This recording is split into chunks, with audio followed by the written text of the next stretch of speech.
Because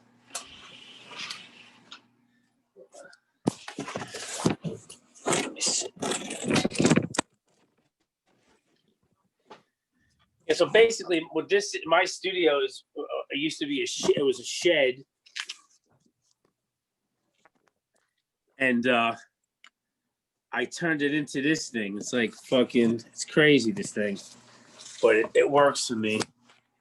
Dude, I love like the homemade studio aspect of life when it comes to art, when it comes to like something I really want is a library. I want that's cool. I want to have like a place where I don't know, I just want to read or write, just like go into a different creative world, you know.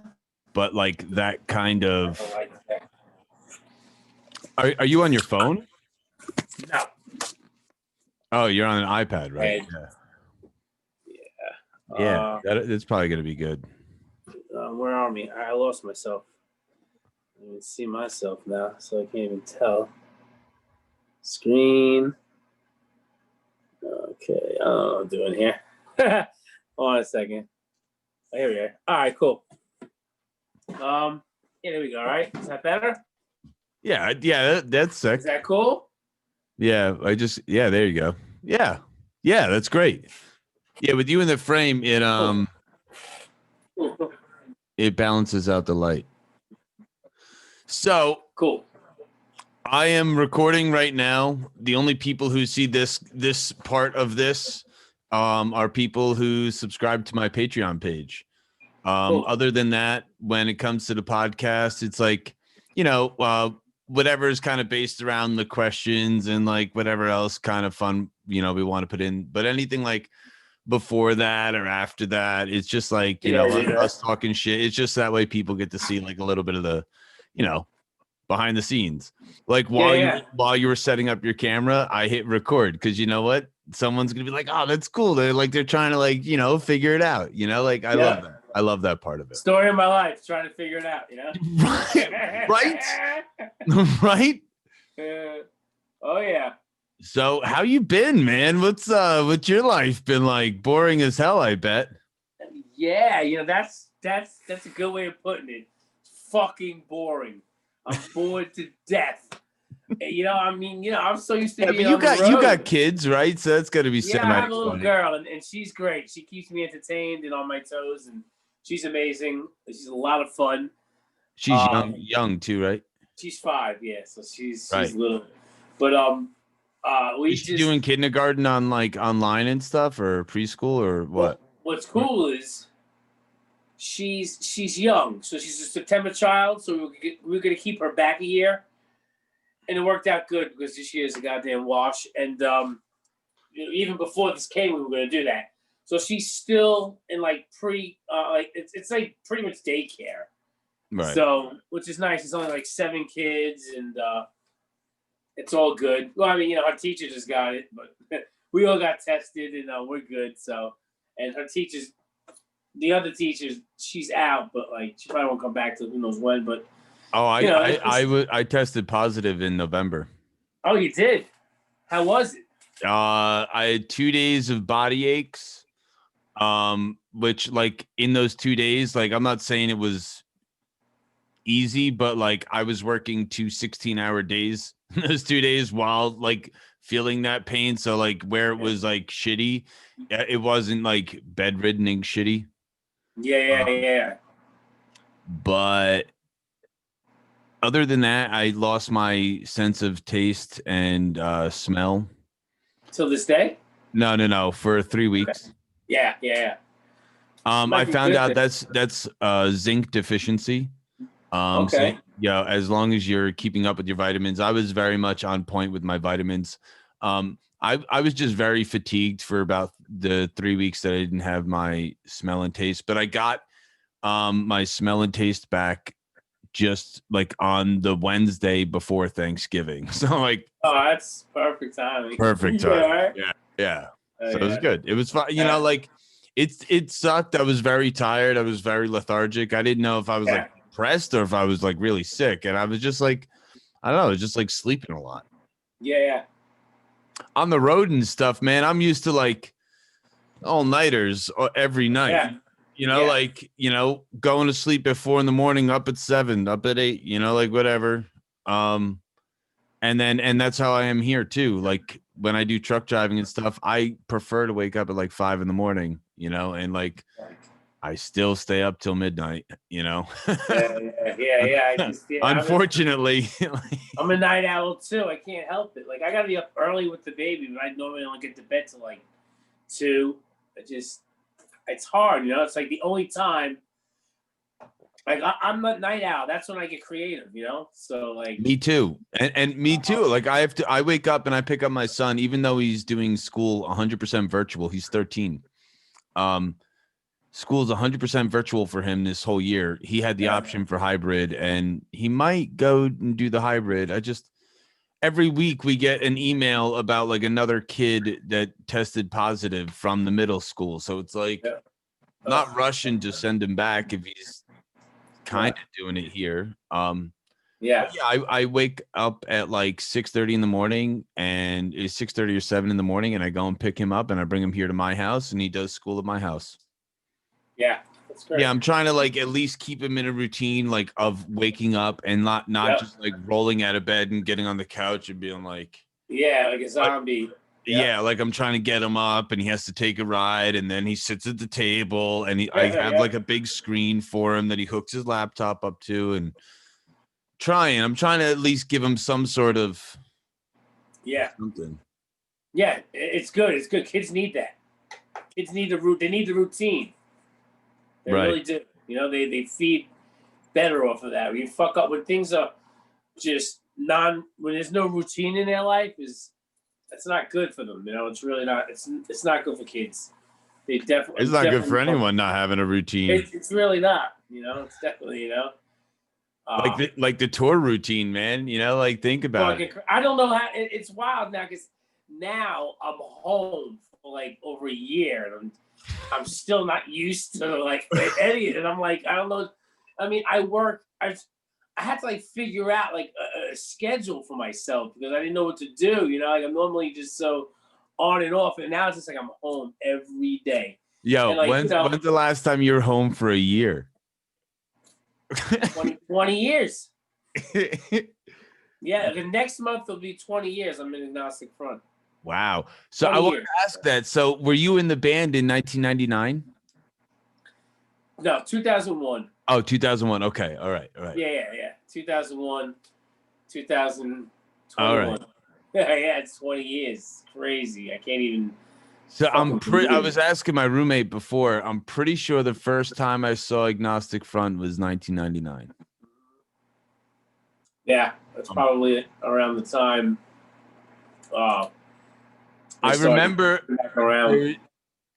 All I really remember, like I was the other guitar player. At the time, I didn't really play bass, so I was like I was watching guitar players. But I remember I think he played with the guys in Seventh Void or something. Like it was around that time. I'm pretty sure it was like whoever was playing other guitar, like the Craig spot, was maybe also playing with those guys from Typo Negative. I don't remember. Oh, that's you're thinking of Joe. Yeah, maybe.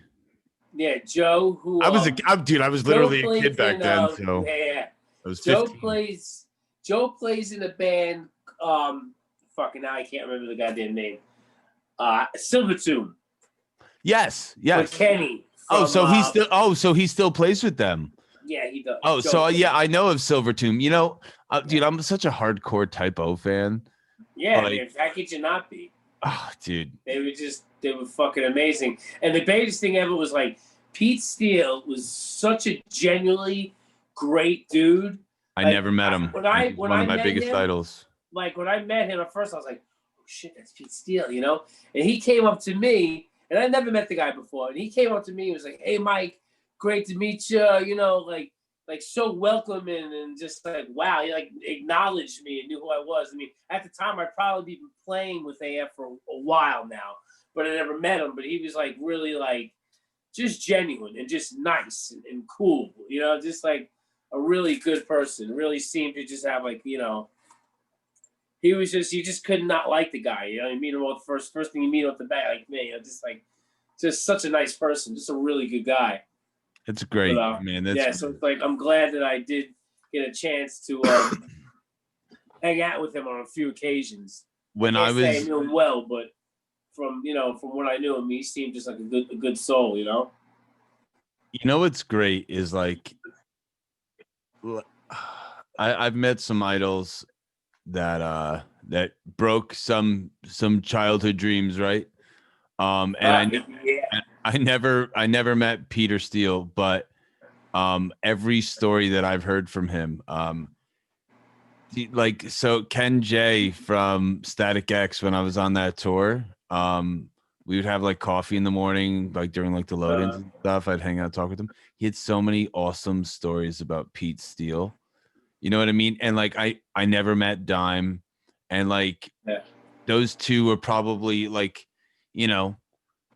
Gods. yeah. But they're like probably some of the most influential people in my life. I never met them, but I've come across so many people in this journey that have said so many awesome stories. And like we all have our bad stories, right? We all have our bad nights, but it's so refreshing to hear so many nice, heartfelt stories about people you actually like truly do admire. Oh yeah, absolutely. It's really cool because it's like most of the time, like I don't like meeting anybody I've ever met that I was always just like, oh wow, you met them and then you just like and you love them for like half your life, and then it's just like hard to even listen to their music because you're just like, they weren't that cool when I met them. It's kind of a damper. So I don't really like meeting my idols or. It's rough. It's rough. It's always been half and half. It's like but I tell you, the most genuine person I've ever met in my life that was on like celebrity status. How can I fucking forget his name now? That's because I had an edible before. Dude, I'm smoking. I smoked the whole time. Fucking, I have his face right.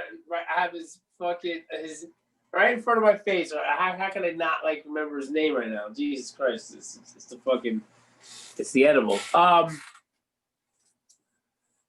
He was in Goodwill Hunting. Robin Williams. Robin Williams. Jesus fucking Christ! I'm losing my mind. Are you kidding me? I mean, he was the greatest. All right, so we were hanging out at Stigma's tattoo shop. Hanging out. It was me, Stigma, Lars from Rancid, and Lars was in town, and he was hanging with us for like a couple of weeks. We were like working on a Stigma record, and he was helping us out. And he was just in town, and that wasn't his plan. We were hanging out, we were like showing him stuff, and he kind of like co-produced the record for us. So we were hanging and dropped. I think we were hanging at the shop, and I was like, I'll see you guys later, And Lars was like, Gallo, stick around. I want you to meet somebody. He's like, trust me, stick around. And I'm like, okay, I'm gonna stick around. You know what I mean? So I don't know what I was gonna do, but whatever. I stuck around, and in a cab pulls up Robin Williams in like a floppy baseball hat, like those like floppy type, preppy type hats, and like a flowered like button up shirt, a big beard rocking, and I was like, get the fuck out of here! Is that Robin Williams? I'm like, holy shit! And I'm trying to like keep my like not like be like like whatever, and just like you're like it's not your fault. Like, oh shit, So we're hanging out. We met, real casual. So Lars, I think Lars was getting tattooed. So Robin wanted coffee. So they're like, Gallo, go take him to get coffee. I said, all right, yeah, So that was like my experience. Like I took a walk to Dunkin' Donuts with Robin Williams, and it was just like he was just like so quick-witted and funny and just kind and just like gentle and just like all just like it's Robin Williams. It's like wow, but he was just like just such a gentleman and just such a nice person. And I remember like at one point, like a lot of people, like, hey, do you need this? You need that? And he goes, hey, look. At one point, he goes, hey, look, guys, I'm comfortable. I'm great. I'm having a great time. He goes, you got to cut. In other words, like kind of like just like let's just hang. You know what I mean? You don't need to like coddle. You know what I mean? You know what I mean? Yeah, It's yeah, like yeah. I don't need the he's like I appreciate it in a very nice way. He was just like he's like you guys are fucking great.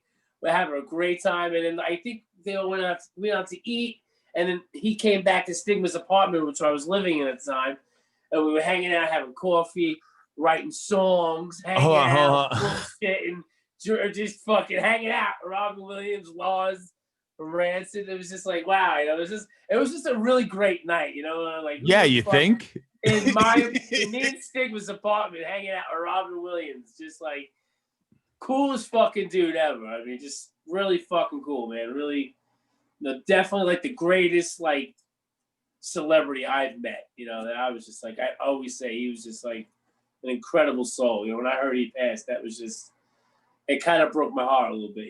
I have a song. I met him one day, but just that one day was just you meet somebody just cool, like if they're cool, So like you being on the road, you meet them, you play a couple of shows with them, like you can connect with someone, you know what I mean? Like right. It's just it's awesome. That's why I love what we do, Just, for sure, dude. I have a song called "Nanu Nanu We Miss You" on my first album. Nanu great. Nanu We Miss You. Oh shit! Awesome. Yeah. Yeah. That's like another one of my biggest influences in so many regards. You know what I mean? Like, yep. Yeah. With the dude who I just thought like got life, at least I thought he did, but yeah. It's unbelievable, right? That's why it's and it's really sad because I mean with all this going on, suicide rate is up so high. It's fucking crazy. It's really sad, I don't know what people are losing their minds. Yeah, I don't know why, man. It's not people are losing their minds because you know what? No, number one, nobody wants to be told what to do, especially Americans. You know what I mean? For me personally, man, if you could have the lockdown works out better for me right now. Like I miss being on the road. Yes. Yeah. I'm here with my kid. I could give a shit. Like that's great. I mean, that's one thing I'm enjoying too. Yeah, dude. Yeah. Like it's been about 10 years since it's been like a solid year since I've been home. And I fucking love it. Like I was living in Los Angeles for Christ's sakes, and I moved back to New Jersey. That alone's gotta suck anyway. What, living in LA? Yeah. I mean, I love LA. It's just like, I don't know. I was outside every single day for a year. It's nice every day. Yeah, it's really nice every day. It's like you get too comfortable, It's like shut up. There's no such thing. There is no such thing as too comfortable. I'd be a beach bum smoking weed every day. I wouldn't be able to do it. It's too nice out there. No, you know what you do? Nice. I love it. I have such a good time out there. I have a lot of good friends out there. You'd stop playing hardcore and you join a reggae band. That's for sure. Yeah, exactly. Yeah. And the funny thing is, it's violent out there. There's so many gangs out there, but it's like people are like, oh yeah, like nah, it's crazy out there. It's gangland out there for real. I grew up in Bergen County, New Jersey, right? And like, whatever. That's where I am right now. Who would have thought? I would have never thought I'd be living here now, dude. And yeah, and like, I don't know. I always heard stories about LA, and I moved out there, and that like, it's no joke, dude. Right after I packed up a Suburban with all my stuff, right? Like, so when I moved out to LA, it was off the Static X tour, and I basically just had like my suitcase, my guitar, and my Fractal, and like that was it. I did that Nita Strauss tour and the Static X tour, and then I just landed in LA, and that was it. And I flew back a couple times and grabbed like more guitars, and then like acquired whatever I could.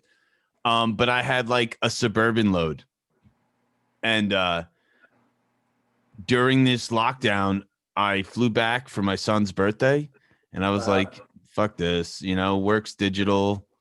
And so me, him, and his mom, who I just finalized my divorce with, Nice. went on a road trip sightseeing around the US to whatever was open, and the second that I packed all my shit into my car and like we took off and got out of California, and we stopped at the Mrs. Doubtfire house, in San Francisco, but we did all this stuff, and then right as I get out of California, they fucking start burning Los Angeles to the ground.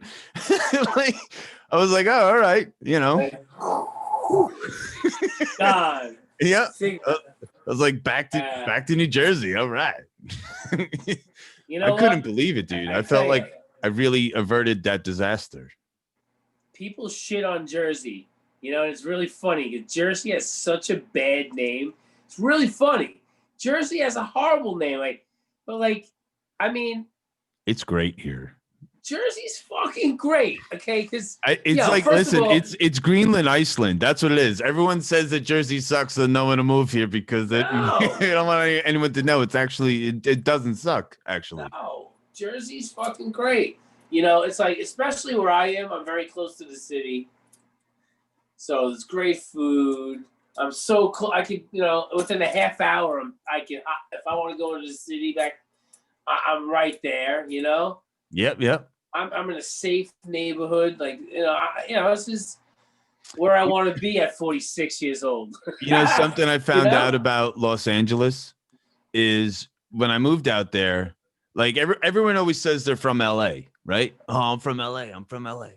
You get out there and you're like, you go to their house and it's like to the center of the, like to like Los Angeles, to like Sunset Boulevard, right? Like that's LA, man, right? Yeah. Anything over there. It's like 2 hours, right? I'm like, you said you're from LA. Like, I've been 25 minutes from New York City my whole life. Yeah. I've never said I'm from New York City. I'm in another state and I'm closer than you are to LA. Yeah. I know. I love it. It's funny. I know, because that's just, I'm 25 minutes. It's LA's a different place. I mean, like I said, I'm not dissing on California. I got a lot of love for that. No, I love the way I look at it, and this is the way I put it. On a plane ride, it'll take you almost the same amount of time to get to California as it would to get to Europe. So to me, it's foreign. All right, I feel you. You know what I'm saying? Well, it is. It's that far apart where it's foreign. I mean, not that it's a good or a bad or I'm just saying it's like the same equivalent as almost kind of going to Germany. They're a very different culture. They're a very different culture over there. And same thing with Texas, though. Well, yeah, it's true. But it's like from the East Coast all the way to the West Coast, it's different, And I'm not different saying culture. It's good or bad. It's just a different vibe. It's a different way of life. It's a different. I mean, it's just like I said. I'm not gonna hate on anything. I just it's different. You know what I mean? And there's nothing wrong with that. But it's really not. There's nothing wrong with it. But it's just a different vibe. And people are like, what do you mean? Like, people are like, from my friends from New York never even fucking left they never even left the five boroughs. Yeah, like what do you mean? Explain to me. And I'm not good at explaining things. I'm just not. So like, what do you mean it's different? I'm like, it's just different, man. Like, what do you mean? I think it's you gotta live it. You got to experience it. You have to go there. There's too many things. You're like, oh yeah, I get it. I see. Like people are just a little more friendlier. It's just it's I don't know. I tell you the truth, I kind of miss it. I'd love to go back there now. Now thinking about it, Damn, I'd love to get the fuck out of here for a little bit. I Oh teach man. lessons. I teach lessons, and I like talk with the other teachers and Uh, stuff. And it's like 82 degrees and sunny out there, and it's like 43 degrees and like cloudy here. It's just like, oh, you know, love teaching. like this studio that I had. I mean, if Yeah, it I was in love it. By the way, I love California, it. if it was in California, it'd be the greatest, amazing thing in the world because You it's wouldn't have to pretty wear much your leather. nice. What's up? You wouldn't have to wear your Yeah, leather. yeah, exactly. You know what I mean? Like I'm freezing. You know, like you know what? Tonight's not been too bad. I just got a new little space heater. I mean, it works. Dude, so like, my dad had like garages where he worked on cars his whole life, right? And that's the difference between that's such a big difference between California and New Jersey is like when a man has his spot in fucking New Jersey, it comes equipped with a space heater. And in California, it doesn't. But dude, my dad had so many propane heaters, space heaters, all these things always in the garages, always. Because, you know, you work on the cars in the winter. Yeah, you know, you got to get the fuck away from the family for a little bit, you know. you gotta get your alone time, you know, the tinker time. Yeah, my wife needs it more than we would choke each other out if I was around her all fucking day and night. Especially now, like she's working from home, you know. And I was like, you know, we were kind of talking about shit, you know. Like I was like, hey, just want to throw it out there. I said everything's cool, not that it isn't, but like, you know, there's something bothering you. You know, I'm like, just fucking let me know. She's like, you know, I have no problem being like, nah, it's cool. You know, I'm just like, you know, like, let me know what's up. She's like, look, the only problem is you're here every day. So, you know, and she's like, that's not your fault. You know, we were laughing. You know, it's like, it's funny. You know, like, you know, it's just like, you know, she's used to me being on the road all the time, and it's kind of nice, and it really helps our relationship because. It's not here every fucking day in, day out. Like, well, listen, you know listen, all of this now, now when you get back on tour, she's going to miss you. She's going to miss you. Hell no. She's going to be like, she will. Yeah. God, he's fucking God. No, it's not how it works. It's not how it works. It like builds up, and it's like, oh, wait, no. Yeah, you'll get cool, tears. Man. You'll get tears. And the next tour, you'll get tears. Mark my words. Yeah, it's cool. That's good. You know, it's the tour thing is a good balance. But the one thing I'm you tour a lot too, though. Oh my god, we tour like fucking animals. You know, that's why I was like, to be honest with you, at first I was loving it. I was like, this is great. I'm kind of.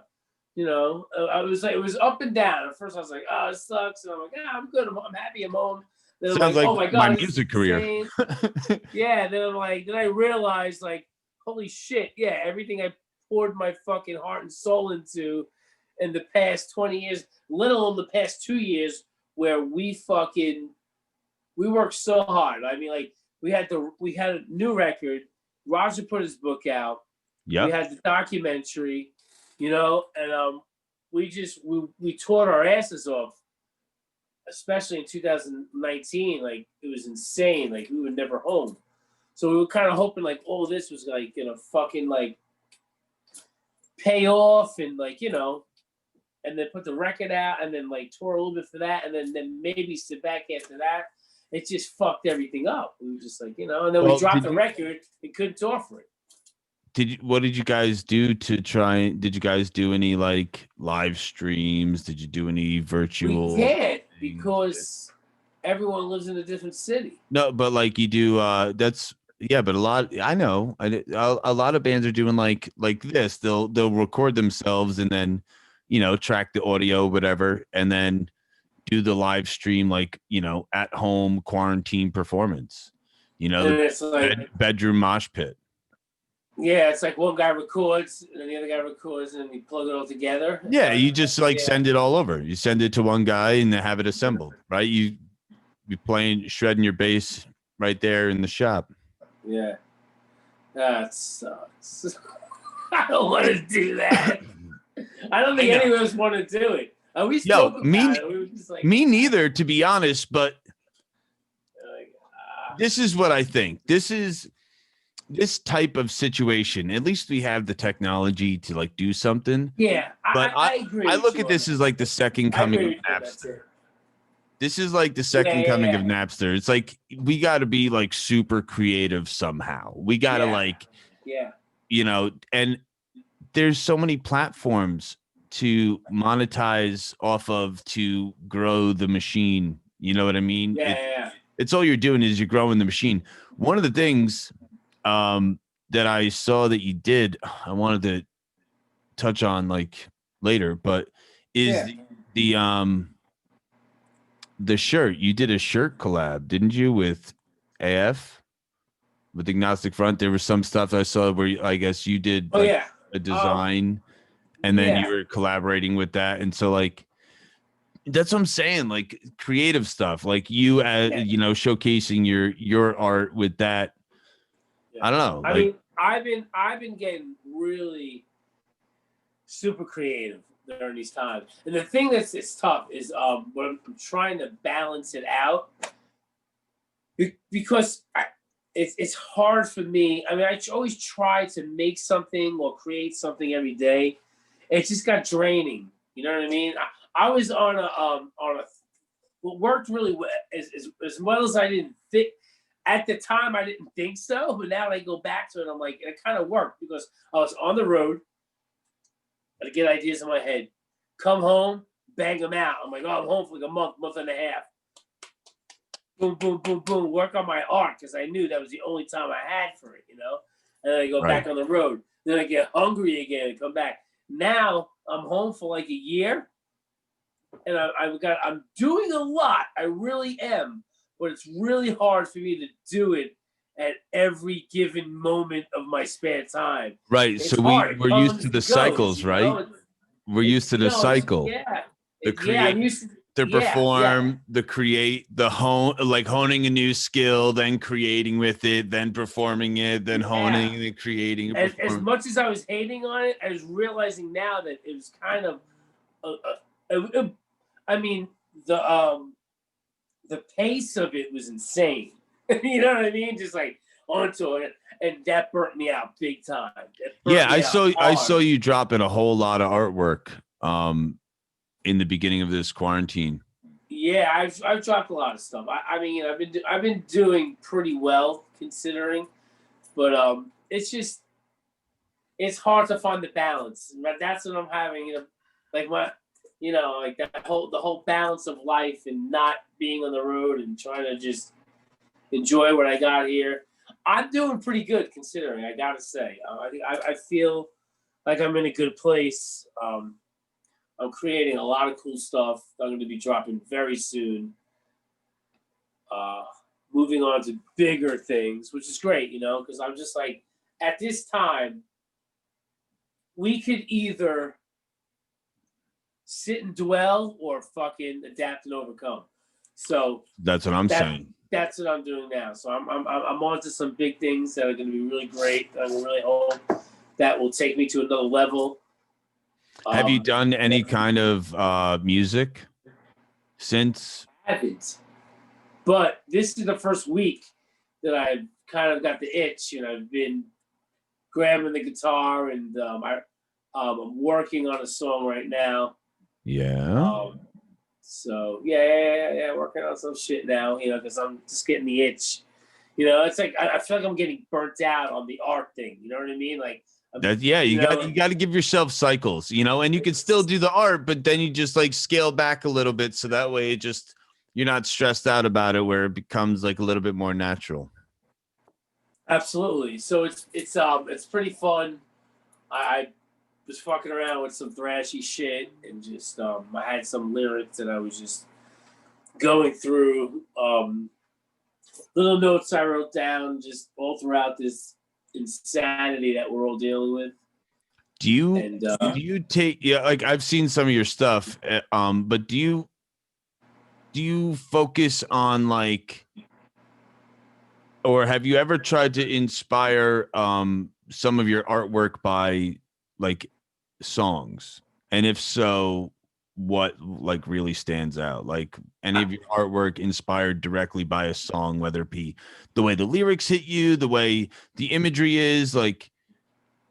No, I there's definitely, I think art is a total separate thing for me from music. You know what I mean? I feel like as far as like I think why I dove so deep back into the art thing was because I was so burnt out on the music thing. And I did art as a kid. So you dipped into like I've a always different.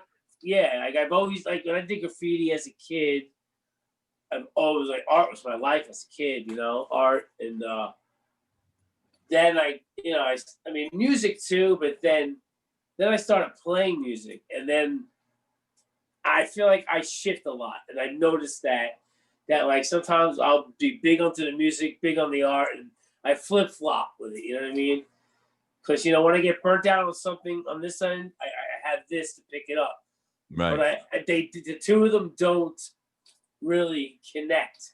Maybe one day I can do that. Maybe that might be a new way to project or whatever. It could be great. Maybe it could be because I'm good at both, but who knows? But I've always used it as a happy balance. You know what I mean? Like art. Right. You know what I mean? It's like art. It's always been, up until I got married. I was like art, music, women, and then I had the other woman that come into my life that just like my daughter was just like bang. That was it. You know what I mean? Like, and then I was just like, oh, now I'm playing this and playing that. But it's a happy balance. I live a good I life. always had a good cycle of like working on new techniques and then writing and recording songs and then like turning those songs into like full songs and like getting this production cycle of creating, because the whole way I'd like taught myself how to play was by like writing songs, like reading books, writing songs, learning a riff from Me this. too. I learned like a riff from this Yeah. song, riff from that song, and then like changed it and then like put it in something else with something from another thing that was like changed, like, and yeah. And so once I started teaching a lot and technique is every day, Yep. it messed up my creative cycle. Like, Yeah. I have 30 songs right now that I'm with my Patreon page that I'm like pushing the second album, like forcing myself to get this shit done.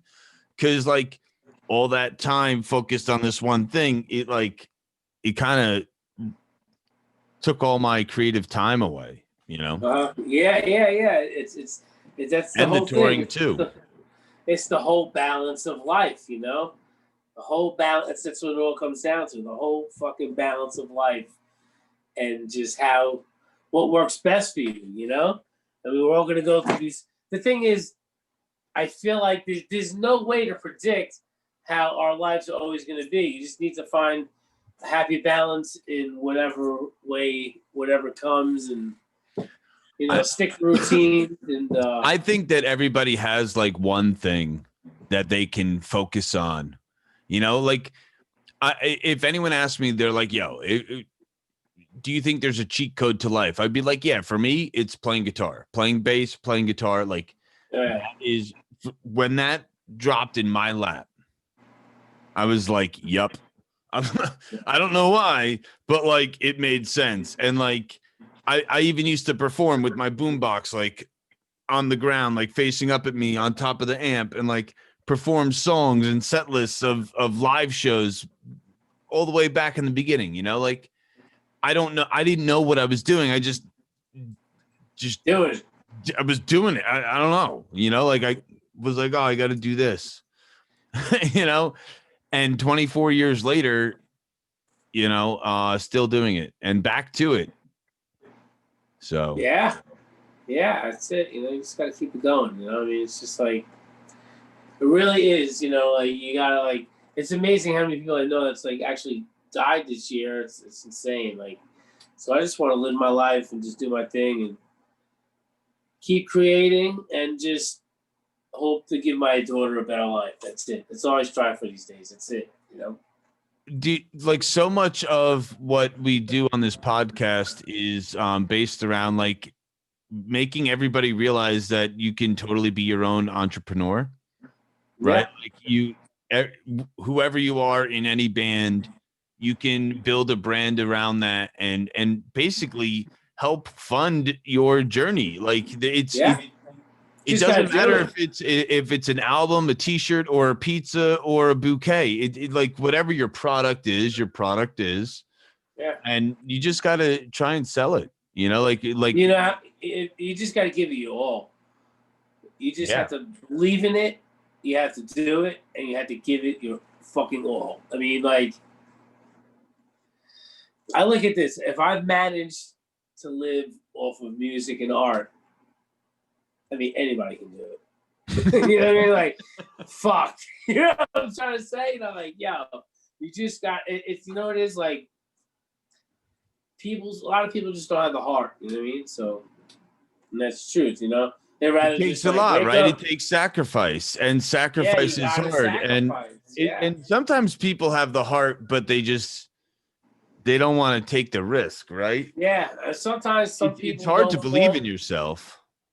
Sometimes people, you know, get sucked into it. You know what I mean? Where they just don't fucking didn't have the luck. You know what I mean? Some people just, the numbers, the stars, the skies, whatever didn't fucking line up for them. You know what I mean? But I mean, the one fucking thing I always say and I always believe in, you are a creator of your own destiny.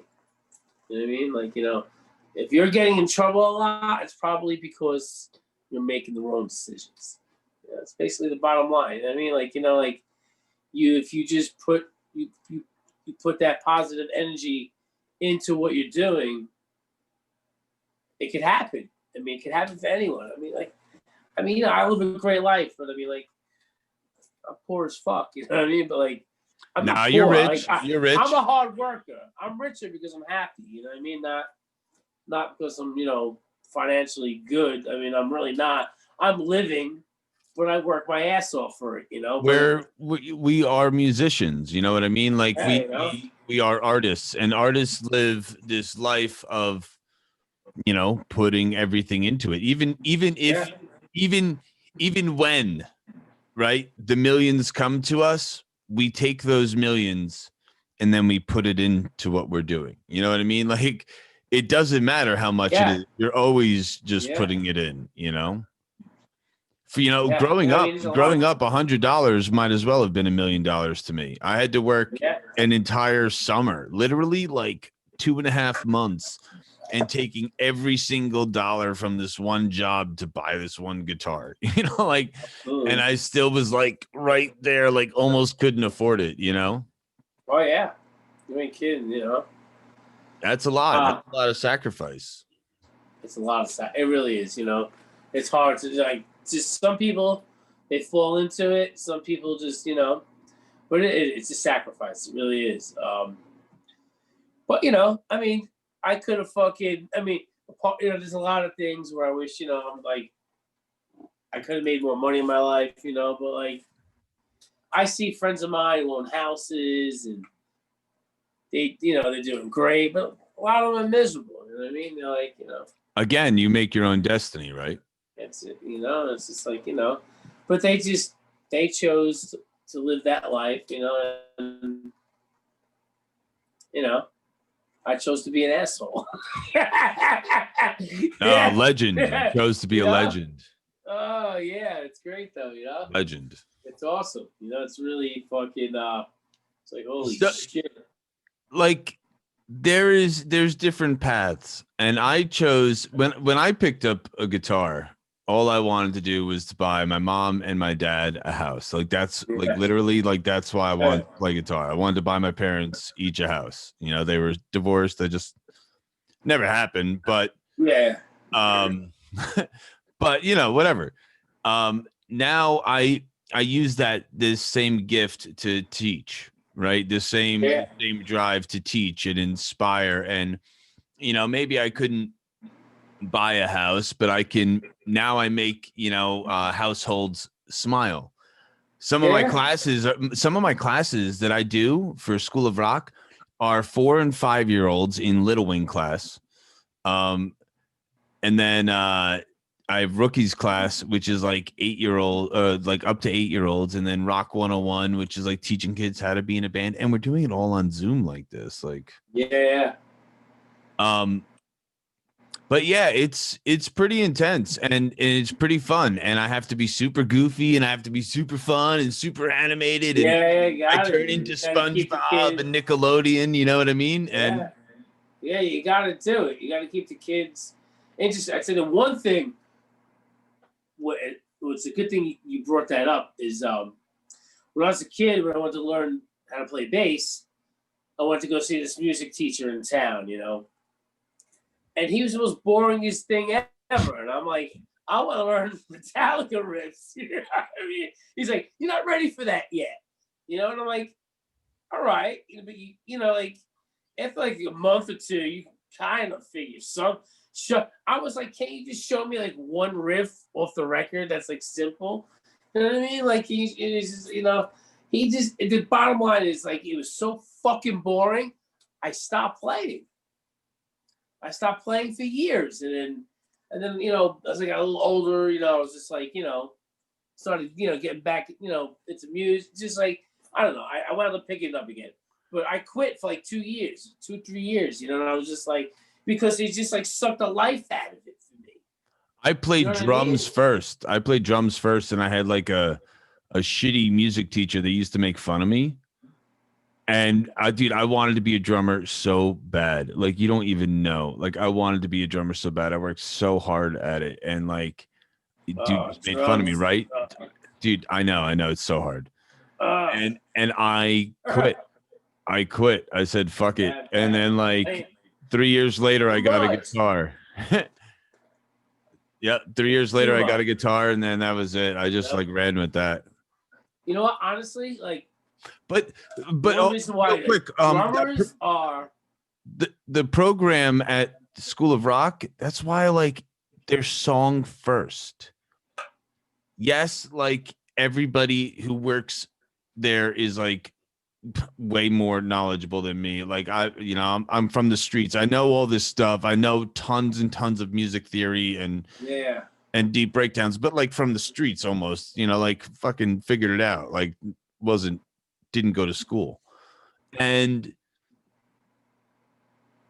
like we focus on song first. Yes, there's like all that do re mi crap, but there's really also there's the first thing that we teach kids is TNT by AC/DC. You know what I mean? Like out the gate, a little easy riff, nothing too hard, sounds super familiar. You know what I mean? Fun to play.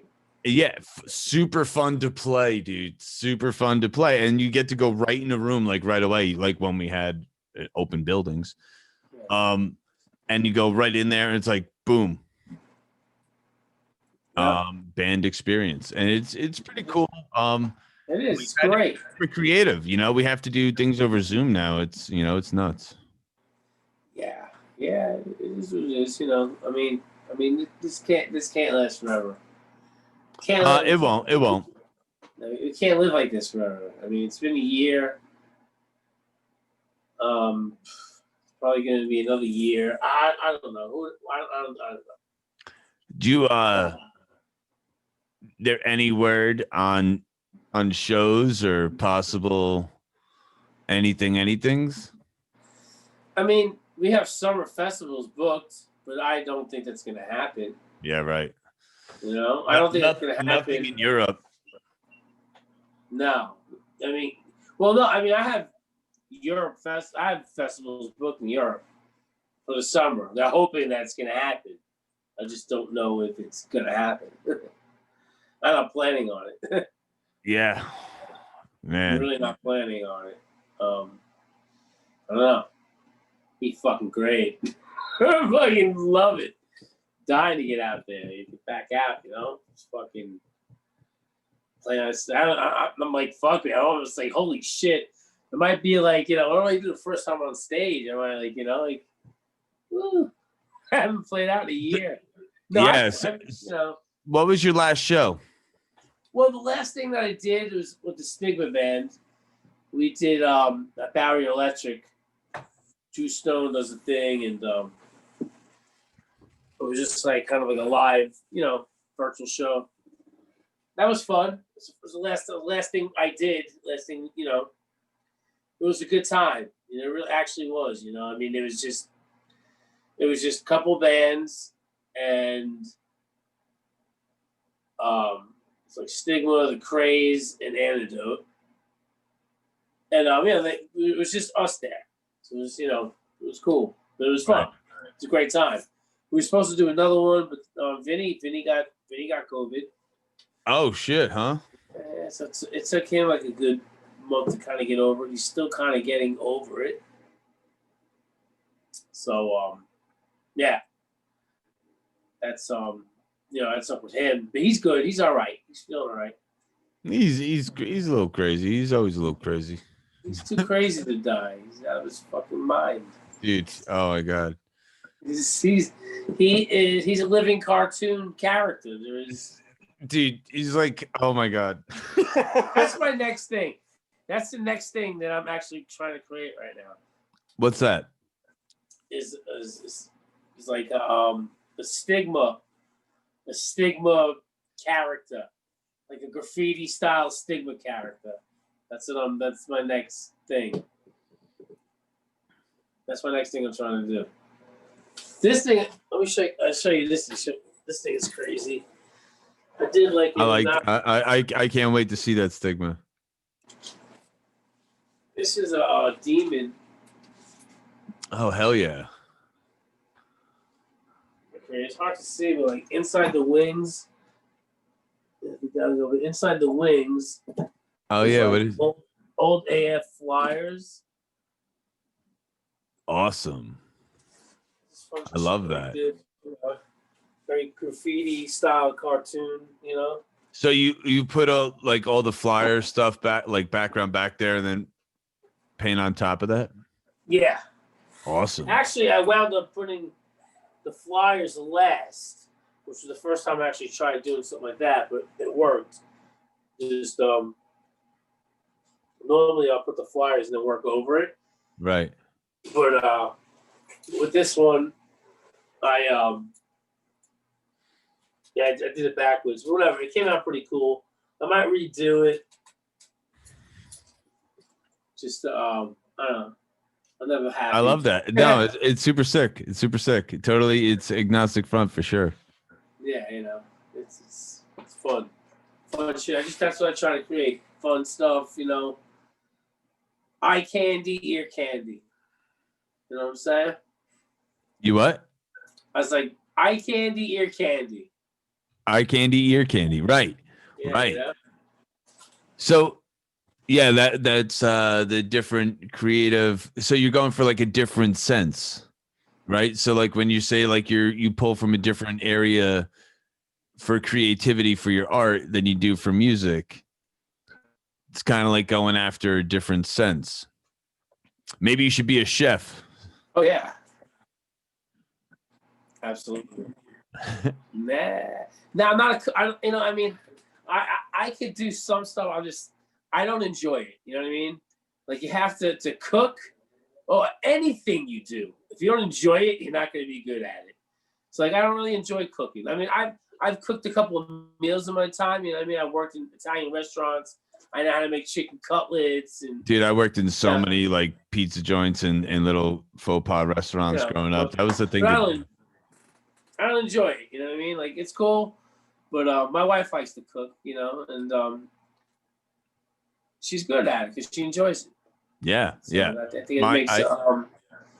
I had a nice Sicilian grandma who used to cook all the great foods. All the great foods. I picked up like some of the recipes. I share what I can with my son. You know what I mean? Oh yeah, you should. It's great. All right, so I'm gonna do an official intro here.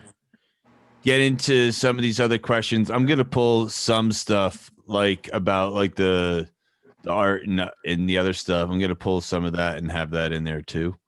Uh-huh. But yeah, so yeah, I'll do a quick little intro.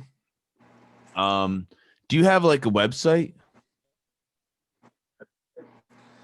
Yeah, I do. I have a web store, a website. It's a web store that you can buy all my merchandise on. You can buy my paintings and stuff. What is I it? can send it to you. Well, I'll text it right over to you right now. Oh yeah, awesome. Yeah, I'll do that so you can get that. Hold on,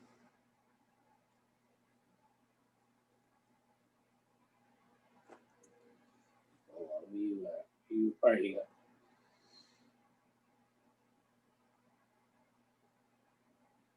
That fucking edible hit me real hard. I can't even talk. I'm like, oh shit. No, dude, this is great. This is I gotta make another drink though. all right. Go. I Yeah, just go. sent you.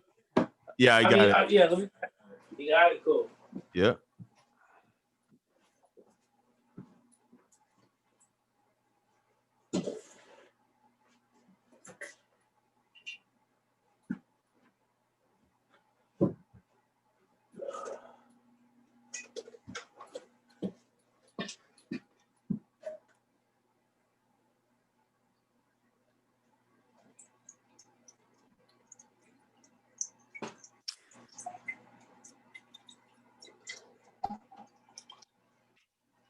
So do you edit this and shit?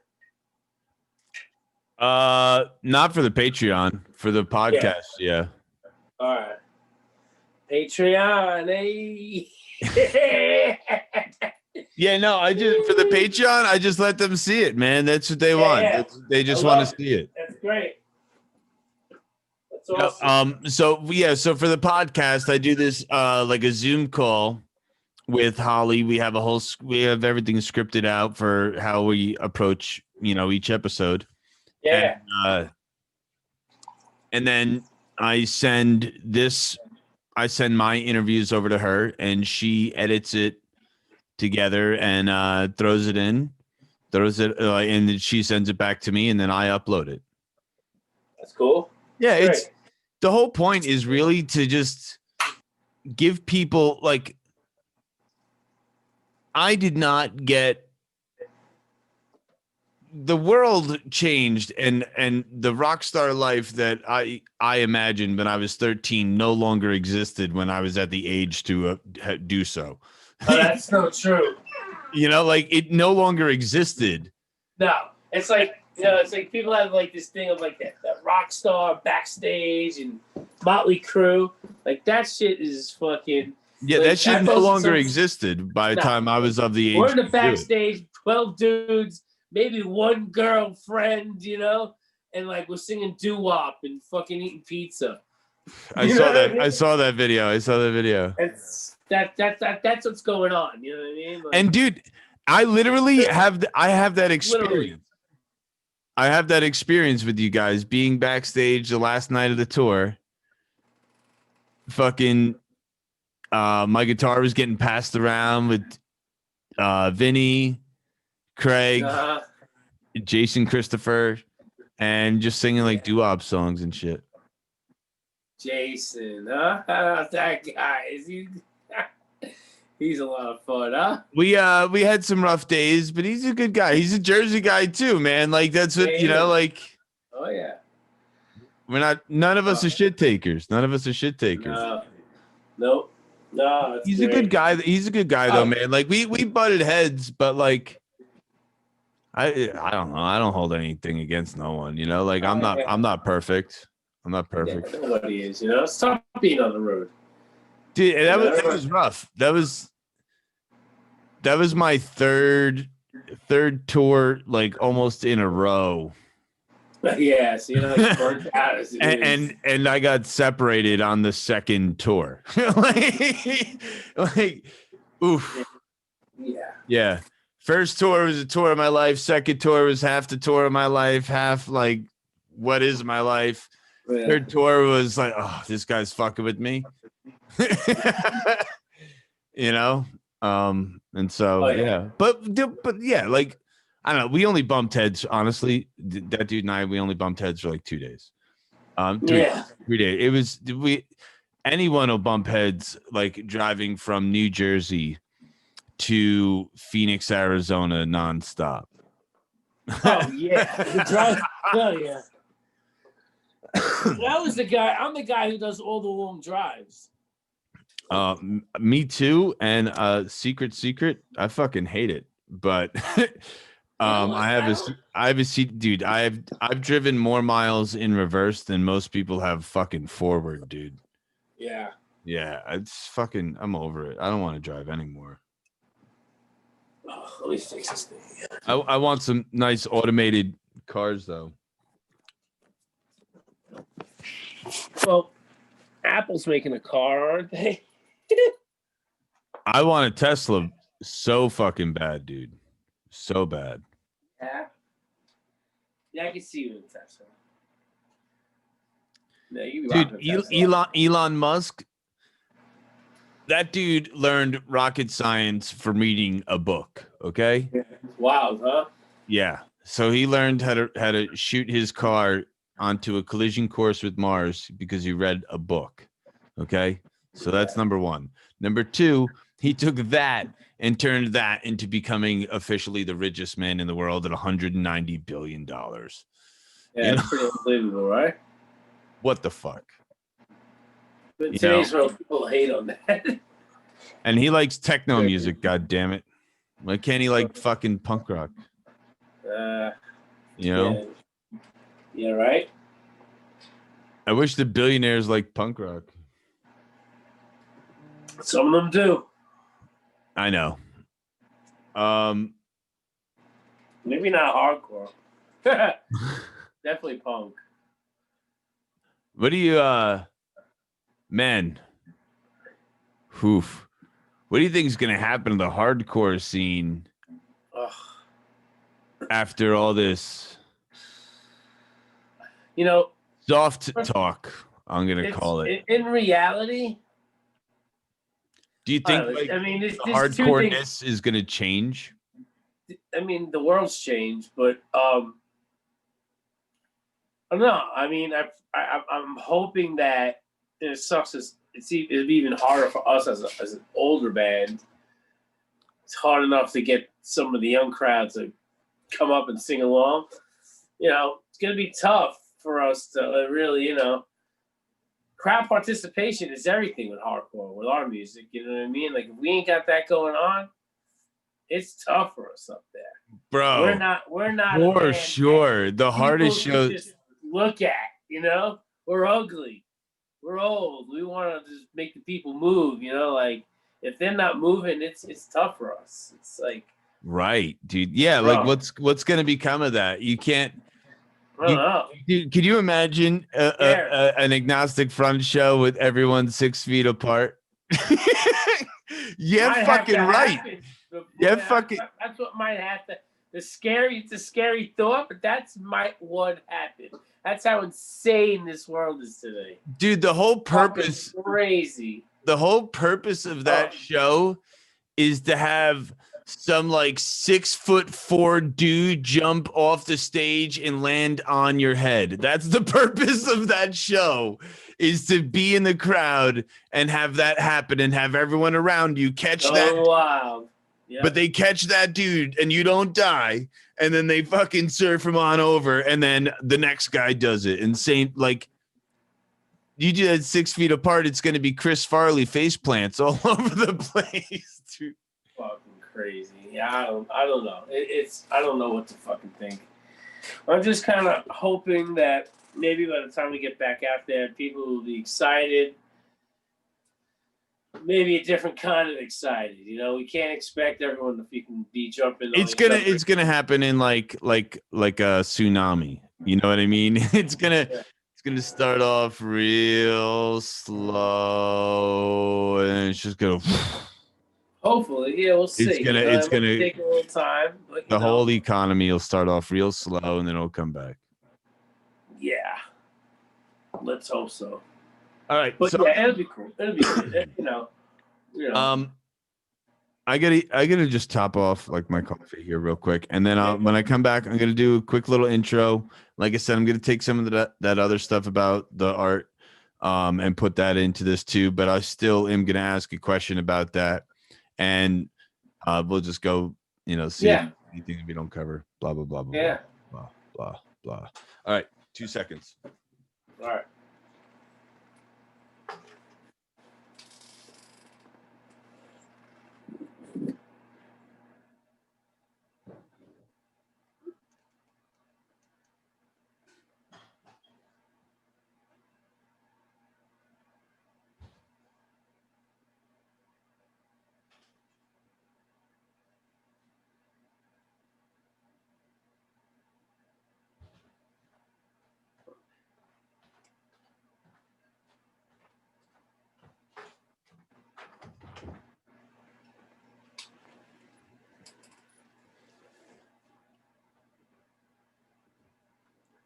I always drink coffee, and coffee's so bitter. It's like literally the worst drink to have when you have to talk. I've never drank coffee in my life. Ugh. The only time I've ever drank coffee is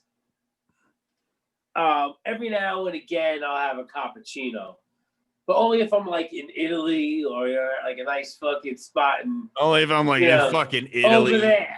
Over there. Over in the old country. Yeah, if I'm over there, I'll do it. Over here, I'm like, I don't drink coffee. I tell you the truth, to be honest with you, the more I think about it, like I have a really hard time waking up. I might start to have, maybe I should start drinking tea or something because it takes me it's so much to wake up in the morning now. Really? I'm a pothead. I Yeah. don't know. Yeah, for me to wake up lately, it's like, ugh. I'm just like in this every day I'm here state of mind. You know what I mean? I'm like, I wake up, I take my daughter to school, and then I come home and I just, do the email and social media and all that shit. And then I come running out the and empire. try to work on stuff that I need to do and the website and whatever art I need to work on and but a lot of times I don't get. It's hard for me to really, That's why a lot of times I like to create at night and then finish it during the day. You know what I mean? Right. Yeah, I know. I get creative at night. You just gotta set those goals. Set those goals and treat it like it's a show too, right? Like be like, I'm gonna work until 2 a.m. and it's gonna be like fucking bus calls at 2:30. Yeah. Go to bed. Yeah. That's what I do. Yeah. And then my daughter's like punching me in the face in the morning at like 6:45, and I'm like, and this week she's home, and I'm like, just fucking grab the iPad, let me sleep, Like you ain't gonna do nothing. I'll go downstairs, I'll get her some strawberries and some stuff to munch on. Here's the iPad, like lazy parenting. Hey, it's better than no parenting. It doesn't matter. Honestly, like, that kid will never get a better father ever. Like I'm so hands-on with her and we, she's in good hands, that kid. I don't doubt that for a second. I saw you guys, man. Adorable. Yeah. Like my wife's great and, there's nothing but love here, so like she's gonna be all right. You know what I mean? She's good. I'm just joking around, but like, there's a lot. I definitely have a hard time getting up, like a little bit, like I mean, I was like thinking to myself, like maybe I should drink tea. That's everybody everywhere right now. You know what I mean? Yeah, it's everybody everywhere. We need purpose, and that's a big thing. It's creating the purpose. Just you'll get your schedule, right? You get your schedule, treat yourself like you're going on tour, Yep. like the creative process. And yeah, as long as we have purpose, we can function. When we don't, like, it's real easy to not oversleep when the bus stops or the van stops and it's like, this is your stop. And like, this van's going to turn off. and there's not going to be any more air conditioning pumping. So you might as well get out and go and raid that rest stop, and go and find like a snack or something, go and get up, move around. You know what I mean? Like without anything going on, without any schedule. It's wild. I made sure to, like, with this whole podcast, I have a calendar designated to like scheduling for this stuff, just to, help with purpose.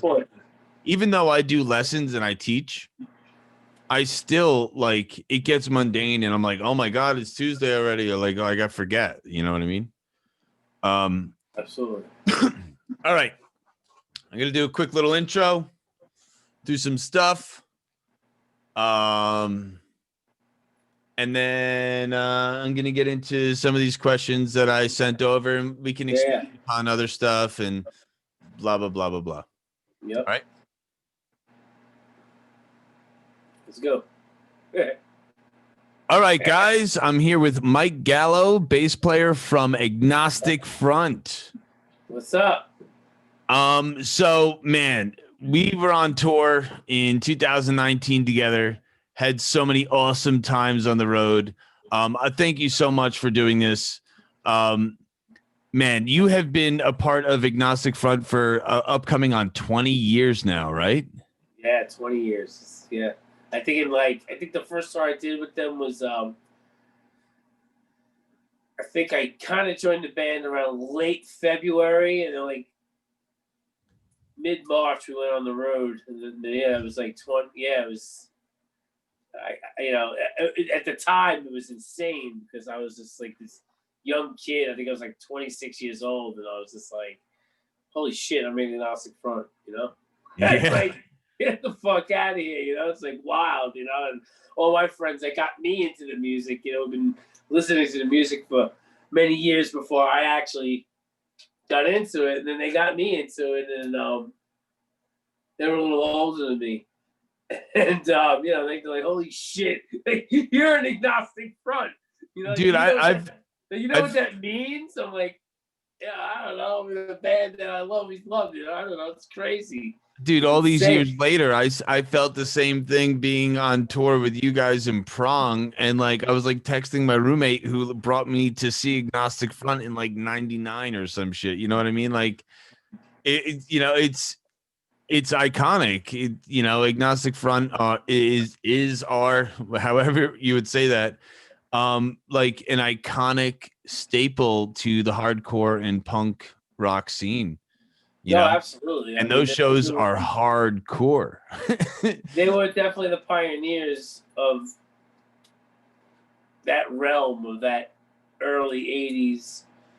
Once they dropped Victim in Pain, like they really kind of put a stamp on New York hardcore, and they've really, not because I'm in the band, but just like, and even if I wasn't, as a spectator, as a fan, they're still doing it, and they're still just doing what they love, and I'm part of it, and trying to just help them keep the legacy alive is basically all I'm really doing. So, like, on those shows, you guys had people all over the stage, right? There was like some shows, there was like mountains of dudes like crowded all around the stage, tons of people moshing all over the floor, beer flying everywhere, right? Yeah. So like when you're on tour in 20 years, what kind of gear do you like try to use so that way you can battle those kinds of conditions that people don't even understand? Like, you really don't understand what all that beer and sweat and testosterone does to like amplifiers. So I try to keep, everything as far back as possible. Two things that I use that I need that's like I can't play without. And I had to actually ask Craig because he's the gear guy, Right. So I was just like, because I remember he, when he joined the band, I don't know, a year or so later, maybe 2 years, whatever.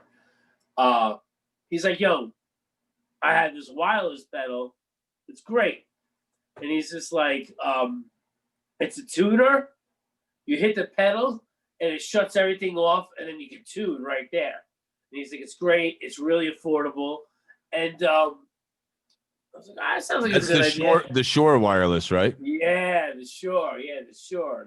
It's like, it's amazing. It's like 2 pedals in one. And it's a tuner, wireless, and like you hit the button, it shuts it all off. Like it's like boom. It's amazing. It's like it's really helped. Because like I mean, throughout the years, like I've had cords pulling out. I mean, you know how it is on stage. It's just crazy. It's insane. Yeah. And then you get the drunk friend from behind the stage who runs up to sing gang vocals, trips over your cord, pulls it out. Yeah, there's always that idiot. It's true. So So you found using a wireless really helps. It's like your buddy from the neighborhood who doesn't know any better, and it's like he doesn't know. He's hanging out. He's a dope in the corner, tripped over the cord, whatever. But the wireless is. And really then helpful, two other dopes try and come and plug it in and don't know what hole. They're like, yeah. Well, you're like, God. Yeah, it's like that goes. So that eliminates that. The wireless really helps. Yeah, they're pretty affordable these days. Even, I mean, I think the whole unit costs like fucking $500-600. It's nothing. You know what I mean? To really step up your game. You know what I mean? If you $500 for like a wireless that's pretty much where you want to be, and it's fine. Cool. It's not a lot of money. It's a fucking good investment. Nita uses that same wireless in stadiums. Yeah. I think I played stadiums with them, and I never had a problem. The only gig she said she had an issue with where it wasn't strong enough was maybe something like WrestleMania. Really? I could be half wrong on that, but I'm pretty sure like that might be the only, because that's like really far. You know what I mean? Yeah, it's that walkout. Yeah. I don't think I'll ever get to do a walkout like that. So, dude, could you imagine like an Agnostic front show and like just pictures of your fans? Like the Iron Maiden stage where everything like pulls out, you can have your own like walkway, like that's insane. It'll never happen. Happen to me. I mean, holy shit! I don't think that'll. Well, ever dude, happen. almost. You got you just one of your last shows, like before all this craziness, was you guys played for the Misfits. Like I was trying, dude. I tried to sweet talk all you guys. Cool. I was like, yo, you guys know you need like a guitar tech on that show, right? Like, come on. But you guys just played Madison Square Garden, like. No, we didn't play Madison Square Garden. We played the one in Philly. Oh, I'm sorry. I'm so sorry. Philly, right? Yeah, whatever. That's a big show. Yeah, it was huge. Yeah, it was definitely a stadium show. They don't have their own walkways and stuff, but were the giant pumpkins on the stage? It was cool. I mean, to be honest with you, it was a really great show for us. Anytime we ever try to do something like that, something always goes wrong. But we just we played. It was them and the Dropkicks, and the Dropkicks, like their crew, they took care of us. You know what I mean? We did sound check with them. They're the best. Like they really they stepped it up, and we sounded great out there. Everyone loved it. It went well for us. It was like everybody was just like, you know what, like they enjoyed it. You know what I mean? It was like a really perfect opening act for them. A little hardcore, a little punk, a little, what we do. They did pretty good with that. If you look at all the opening lineups of all those Misfits shows, they did it right. I think like in a lot of those shows, they put a lot of the right bands on. You know what I mean? They did the right thing, I think, with that. They did Rancid. They did Cro-Mags. Yeah, they did a lot. Yeah, Cro-Mags. They did Murphy's Law. They did. They actually. It was cool what they did because And I feel they had to do that, you know what I mean, knowing where they came from. And they did. They did the right thing. It was really cool, respectful.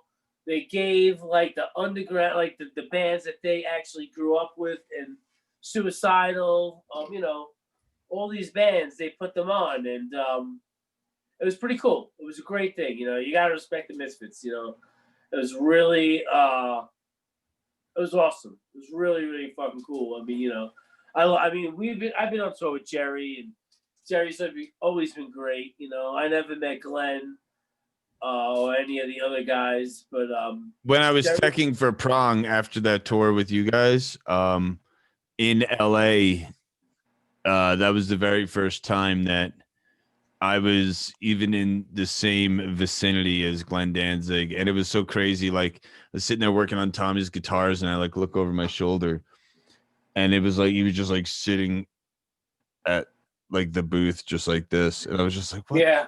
Where the fuck is my life right now? It was at the Roxy. That was at the Roxy. Oh yeah, the Roxy. Yeah. Yeah. That was a fun night. But man. I saw the Misfits. Nights like that make me miss what we do. It's just Yeah. nights like that. I mean, Well, being it's on the road, memories. you know It's the what memories, like. right? It's the moments. It's the Yeah. spike, the endorphins, the love, Yeah. the unity. Yeah, it's great. I'm just thinking back on that night. It was a really fun night. Like I miss nights like that. I really. It's tough to just think that like, wow, are we gonna ever be able to like experience that again? Like we worked so hard all our lives and sacrificed so much. Where like other people just fucking lived their day-to-day life, worked and had their family, and like people like us, like we sacrificed a lot, and Right. to do and to give to people.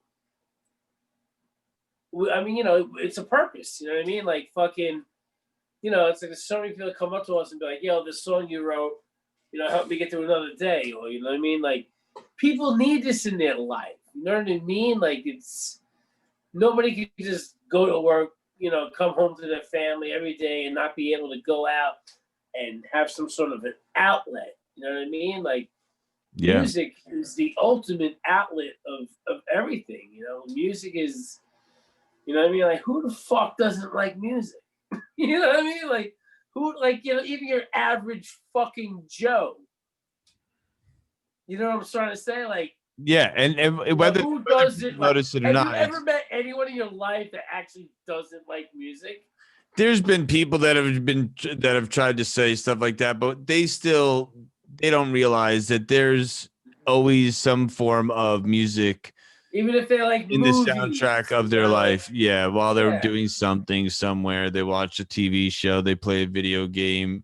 I don't care what it is. They're You full drive of in the shit car. or they're soulless. How could you not like music? You know what I mean? Like fucking like really like I mean even you see like how it helps like children. You know what I mean? As young little babies, you just see them dance to the groove and it's music is life. Music is music is everything. You know what I mean? Like it all has to I come agree. back. Live music has to come back. We will just fucking will crumble. It's crazy, right? It's who would have ever thought? Who would have ever thought that something like this would change how we have to approach? So we got a little sidetracked there, but so you go and into a tuner. Sorry, the into the Shure wireless, right? And then what do you go into after the wireless? Sandsam pedal. Right. And now do That you 21 Sandsam pedal is I can't play without it. Cannot play without it. What's great about it just gives it that bite, that tone, that grittiness that covers up my horrible bass playing. No, I'm kidding. stop it? But it just gives it that overdrive, that that hardcore tone, that like, I think Craig Satari is one of the first guys who started using it from Sick of It All. It was made by a buddy of mine who plays in Antidote, and I'm out of my mind. I can't remember his name. Holy shit! I'm like, but it's the greatest pedal ever. Yeah, I when remember. it breaks on me on tour, I'm like, I'm dead in the water. That's why I always have to have a backup. And they don't break the bank either. No, they're expensive. But I'm endorsed by them, like, because I've been using them for years, and they hook me up. But it's just it's my go-to. I can't play without it. It just gives it that fucking drive, that tone I need to hear to play. Like and that now fucks off, I'm dead. and Dead. and what does that go out into? I usually play at home. I play the poor man's Ampeg, which is the GK 700 RB. It's good head. It's decent. Like I love those. I love those GK heads. I don't. Great head. The 800 was the original one I had that I loved. I wish I would have never got rid of. Oh, I hate that I got rid of that one. But then I got an Ampeg. It was so heavy to carry around. I blew it out, and then I just wound up getting something smaller. The GK was great. You know what I mean? It's a great head, especially with the Sans Amp and a fucking P bass. I don't give a fuck what band you play in. You can get the tone you need out of that. And then amazing. And then that goes to an 8x10, right? Yeah. But I mean, I've even, to tell you the truth, like on the Prong tour on the West Coast, I was using Jason's stuff, and he was going through all the orange stuff, but I think I used my head. Yeah, that was Tommy's stuff. Oh, Tommy's stuff. Yeah. Well, I think it's both theirs or whatever. But it sounded amazing, and I was actually, I'm gonna go get the orange thing, and I was gonna do it. I just kind of got caught up. I never actually wound up like they told me, they hooked me up. I think they didn't hook me up as good as I thought they were gonna hook me up, and I was kind of like, all right, I got to like pay for most of it. It was kind of like a nice little discount, which is cool. I just didn't think at the time. I was just like, whatever. But the orange sounded fucking great, and it was just that little. What was that thing he was using? It was a 4x10. Yeah, it was amazing. My head on top of that and the Sans Amp fucking sound incredible. Yeah, dude. It even cut through. And those cabs also, like the guitar cabs with that bass cab, it like just fills up the stage good. It fills up the stage really good. Amazing. So I was like, I fucked up because I had money during this quarantine. I should have fucking geared up, and I didn't. I geared up for this for online. I geared up for online. I upgraded my interface. I got myself webcams. That's a good move. Yeah, that's the direction. Because I like teach a lot. So I built the studio. That was cool, but I didn't think about the music thing. But I can still do it.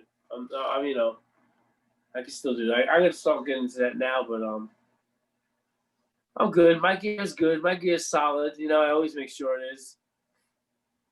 Yeah, right. So all right, so that's your gear. And now what? Oh, I just fucked up. Hold on. Where are we at? There we go. Oh, that's gonna be all fucked up. I was trying to change here. This. Whatever. All right. So you have your tuner / wireless into your Sans Amp, into your GK head, into the 8x10. And now what bass you're using? What do you look for in a bass? Like what kind of pickups do you like? What's your main go-to bass? My main go-to bass is just the standard American P bass. That's it. That's my thing. I'm endorsed by ESP, and I put. They sent me a beautiful bass that I play in Europe every day. You know what I mean? They Yeah. do. And they actually just sent me another new bass. For me to play here in the States. They went through some changes where, at the time, they just weren't giving me what I wanted, and so I was just playing my P bass. Right. But I'm right now. So I'm you have fully different gear for Europe and for America? just the bass. America, I usually use my P bass. Over in Europe, I'd use my ESP. But they just sent me a nice ESP now, so I'm full time using that. Um, it's a beautiful bass they sent me. And It's still P bass pickups on that? yeah. No. I mean, actually, no. Actually, no. It's full ESP. Like all the pickups. But I'm saying like the Um, P bass style. yeah, absolutely. But they're not as they're not passive though. Oh no. No, I mean they're passive, not active. Sorry. Oh, right. Yeah. Right. Yep, Yeah. my favorite pickup combination is the PJ, like on the Fender Aerodyne, where it has like the jazz pickup, the thin rail Oh in the yeah, neck, yeah, and yeah. then the staggered in the bridge. That's like that with a fresh set of strings is like on a Fender bass. It's unbeatable, Yeah. unbeatable. Oh yeah. That's another. So another thing I wanted to talk about is you and I have a very, very, very similar thing that we do on the road, and not everybody does this. And I do this especially as a bass player. You change your strings every night, if I'm not mistaken, when you're on the road. Like I remember you changing strings more often than me when I was Oh working yeah. for Prong and with Jason and Tommy. Oh yeah. I mean, it gives it that bite. You know what I mean? It really gives that attack. Well, so you're like a Sansamp guy, right? So you're Um. going for that grit. Right, you're Yeah. going for that grit. Oh You yeah. want that So grit, so you need that. with the new Right. strings, it's overboard. It fucking punches you. It's got a blast in the face. You know what I mean? Like, otherwise it just doesn't work for me. It's hard for me to even play the dead strings. It's just like not there for me. It's Yeah, got to be so in your face, and that's our sound. I need to hear it. I need to hear it. Yeah, yeah. It's got to be crisp and fucking bright and hard. It's got to be. Otherwise, it falls through. I'm in a band with two guitar players, so I want my presence to be known, but not over do it. But it's got to cut through a little bit. It's got to especially with hardcore music, the bass and drums is everything. You know what I mean? When did Everything else you on top is just you know. when did you like adapt this habit of changing your strings like super often to always get that tone? Like was that something that like cuz in the beginning, right, we're all piss poor broke and we can't afford bass strings like every goddamn day. So like when did this become something that you learned was going to benefit you and when did you adapt it? Was it with Well, joining Agnostic Front? oh yeah, oh yeah. I mean, we had the endorsement of Ernie Ball at the time, and yeah, they would give me whatever we wanted, and you know, so I was changing the strings every night. But then I realized that I only actually played the top two. I mean, for the most part, I mean, I always hit the other strings here and there throughout the set, but the top two is like what you're riding on. That's everything. Yeah. So then I would just have them send me E's and A's. This way it's like less stuff they have to send me, save them money. I don't want to fucking be a dick. All I'm playing is out of the top two, so just send me them. And then Right. I would like send me those in like 2 full sets for a tour, and they loved it. It was great. They loved it. Yeah. Yeah, I bet. Ernie Yeah, Ball it's was punk great. rock. Yeah, Ernie Ball loved it. They were great. And then we wound up, switching companies because, like, I think that Ernie Ball went through a lot of changes, and they were dealing with a lot of shit. And at the time, we were touring like lunatics, and I'm like, fuck, I'm not getting bass strings, and I'm fucking losing my mind over here. And I'm like, so I had to, I had to switch over. Yeah, what'd you do? Who'd you go to after that? Guess who hooked me up? Well, I mean, I saw what strings you use now, if I'm not mistaken. What? Let's challenge you. Let's see if you know. I'm pretty sure you use GHS strings. Am I right? Yeah. I can't remember right now. I'm pretty sure. No, we use the blue steel. What's the blue steel? What's the Oh, brand? D Markley. D Markley. Oh, Jason was GHS. Right. Yeah. All right. D Markley. We use D Markley. Yeah, D Markley's great. They've been awesome with us. Actually probably would have to like get in touch with those guys and see what's up. Because who the fuck knows what's going on right now in the world we're living in? That whole changing string thing may be a thing of the past for me. I mean, to start finding some other methods. I may be boiling those motherfuckers soon. Right. Hey, hold on real quick. I want to reset my webcam before I ask this next question. So I am gonna edit this part. So just give me Right.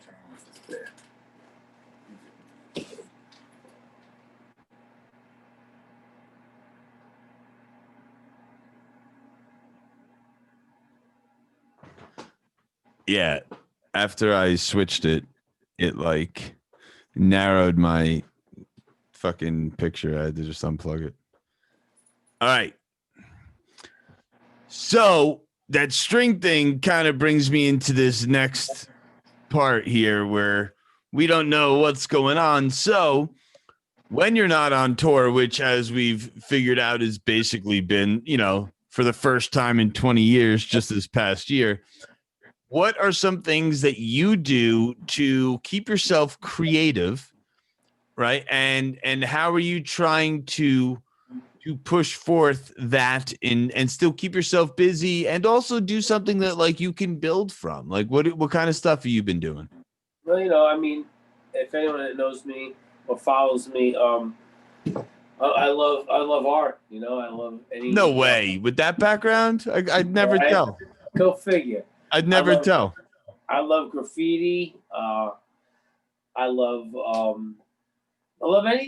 anything creative. You know what I mean? Like I try to just do different stuff, and that's what I'm trying to do now. I'm doing furniture. I'm doing all sorts of different.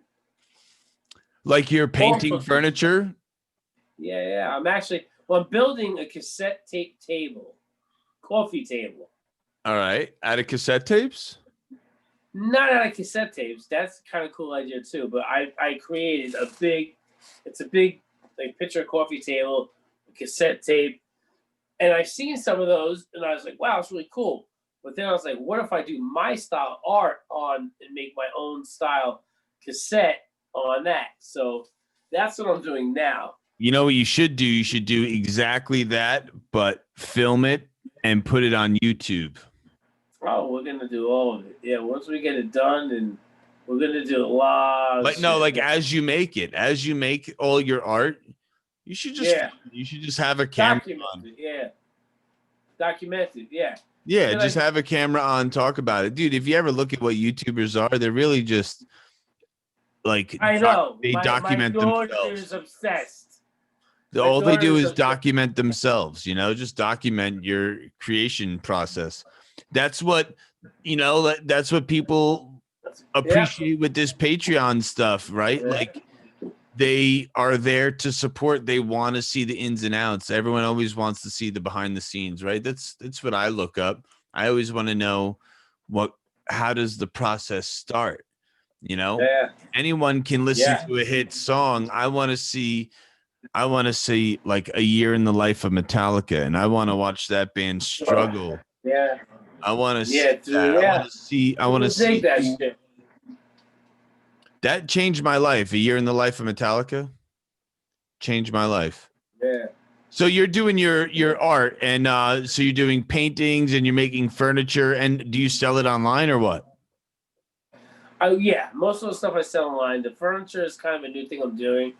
Kind of figuring out what I'm gonna do with that. It's pretty wild.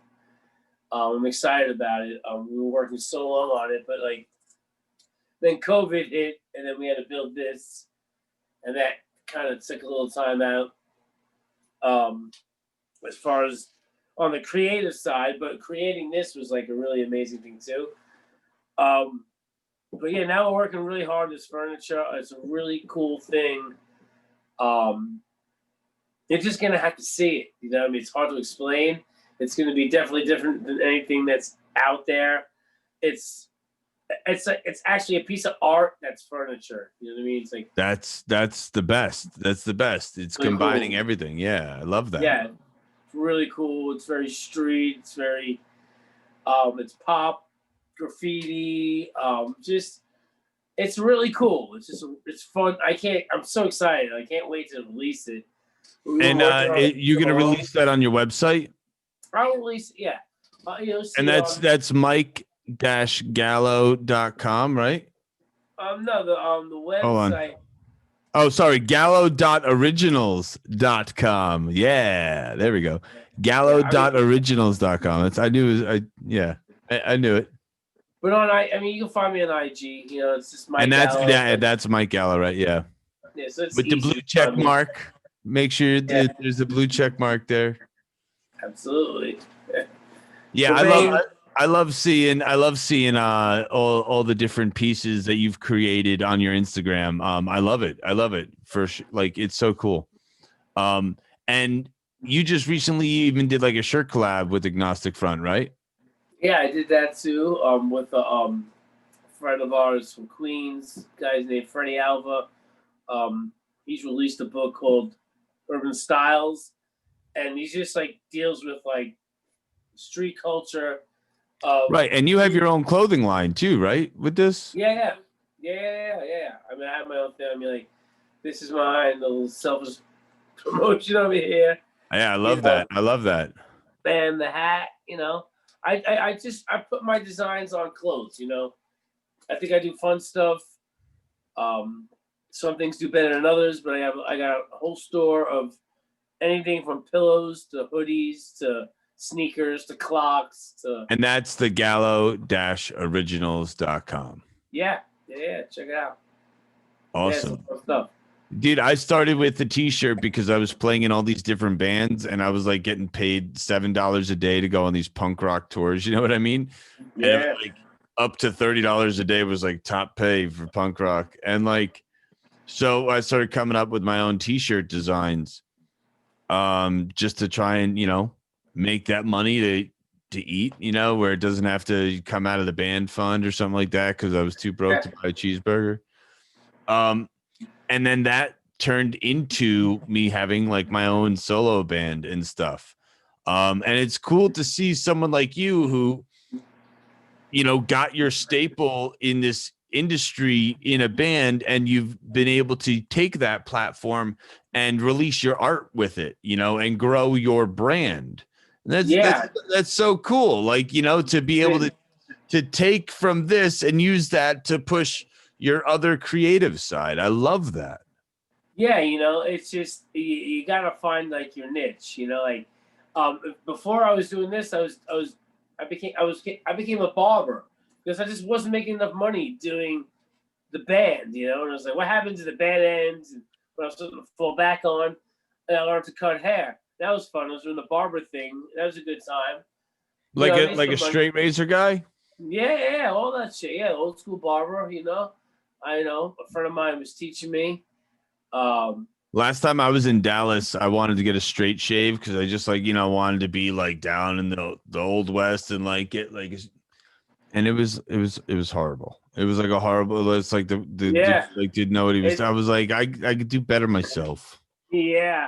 It's tough unless you get a guy that's been doing it for a long time. Yeah, that's what it is. It's I a got rough some experience. new punk. Yeah, I got some new punk and like You got jacked. I wanted the old crusty guy with the long mustache to be like, yeah, he just knows what he's doing. yeah. He's been doing it for so long. Yeah, it takes some time to really learn how to do that. I did okay with it. I was all right. But I remember I did Stigma's face the first time. He was my guinea pig. He says he still feels the bug. Yeah, to this day, he still feels it. Like that first struggle, like, he's like, I still feel it. It's in my. He's like, it's been embedded in me.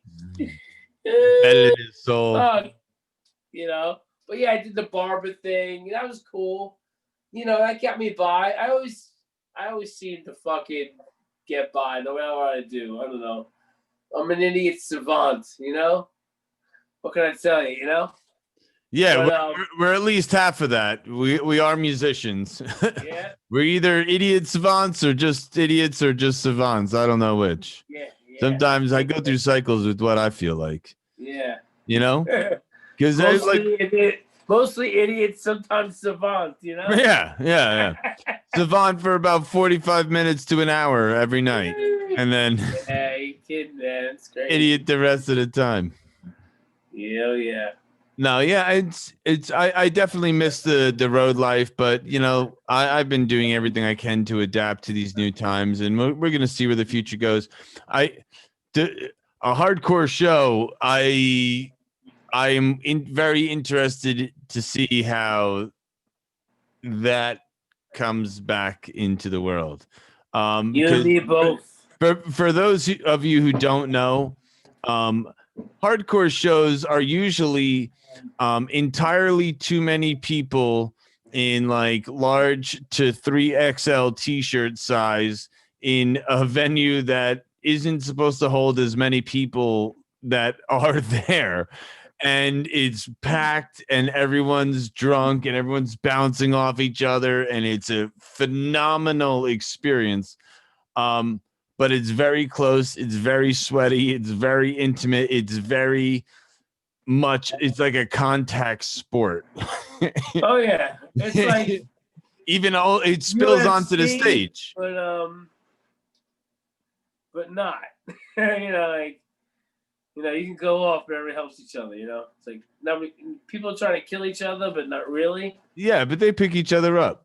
Exactly. Yeah, it's the rare occurrence where that shit goes south. Usually, yes, it's violent for those who are in the center of violence. Where it was, but But more often than not, like if a fight breaks out, dude, everyone just stops it. Like, yeah. You don't even mess around. It went through a crazy time, but it's not like that anymore. You know what I mean? No, and especially the guys that did that back in the days, they're the ones that are stopping it, because they realize it's not, But it's great. It's a great experience. It's really hardcore is a thing that most people don't experience and don't understand, especially if they see a quick clip of a video of it. But if you actually understand it and come to it, it's an experience in a live performance that you'll never see, because it's actually the band communicating with the crowd. Right. Kind of like if the crowd was at a play and they were part of the play. Right. The crowd people is that have never, sometimes, to try to explain it to people that like have never experienced it, that maybe been to a Broadway play, that the audience plays a part. It's like Rocky Horror, right? The audience is half of the show. The audience because the woes and those. It's the interaction between the band and the people, and that's the difference between hardcore and metal and everything else. You can go to special. you can go to any kind of show and you'll never experience that thing that you experience in hardcore and even in some punk where it's just it's about the gang vocals, right? It's about the throwing the fist in the air and saying that whoa and that oh with all your might. Yeah. And that transference of energy. Yeah, you won't see that at any other, you're not going to see that at a Red Hot Chili Peppers show. No. Yeah. You know what I mean? You know what I mean? No, they're from California, so it's gonna be all reggae. Yeah, but there's a lot reggae and surfboards. Band. Yeah, but I mean, I'm just throwing any band out there. I'm not dissing on the Red Hot Chili Peppers. No. I'm saying, like Nickelback, whatever. I mean, like that's the thing that scares me. Is like, a lot of these bands can come back, but like hardcore, what's gonna happen? So. Yeah, that transference of energy is so much of the show. I agree with you. I've definitely experienced that. All the way back in 1999. So real quick, I just wanted to say thank you so much for coming on here and answering some questions. Before we go, I actually have a bonus question because my co-host's boyfriend I saw like some live stream they were doing, and he had an Agnostic Front poster, and I was like, hey man, is there anything that you might want me to ask? So let me look it up real quick. Sure. Yeah, here we go.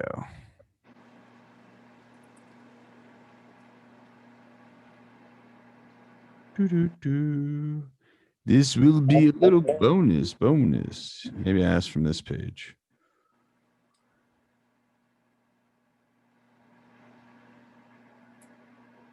Too many pages. Yeah, here it is.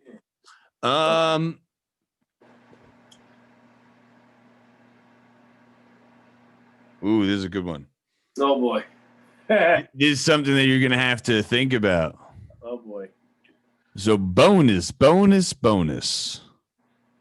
What does it take to be in shape for, he said, a month long Agnostic Front tour, but I know you guys tour for like a year long, right? But what does it take to be in shape to perform on stage to the level in which you do? And what kind of things do you do to increase your stamina? It's all mental. I am a fucking yo-yo as being in shape and being out of shape. Right. As we all are. It's been my demon in life. It's always been the thing that mentally always fucked me up. There's times when I'm fucking in great shape. There's times when I'm 20 pounds overweight. It's all mental. You know what I mean? Like you have to just put that out of your mind. I like being lighter on stage. It makes things a lot better. All throughout the tour. Less injuries because we're bouncing on stage like fucking maniacs. It's all mental. You guys are so lively too. It's something like you'd never experienced, like I love that. I love the high energy, Yeah, when Roger comes off stage, he looks like he just came through like a car wash. Yeah. Yeah. It's not pretty to look at, but it's pretty intense. And you're like, whoa, this is wild. Yeah. Let's check this out. And we actually have good songs.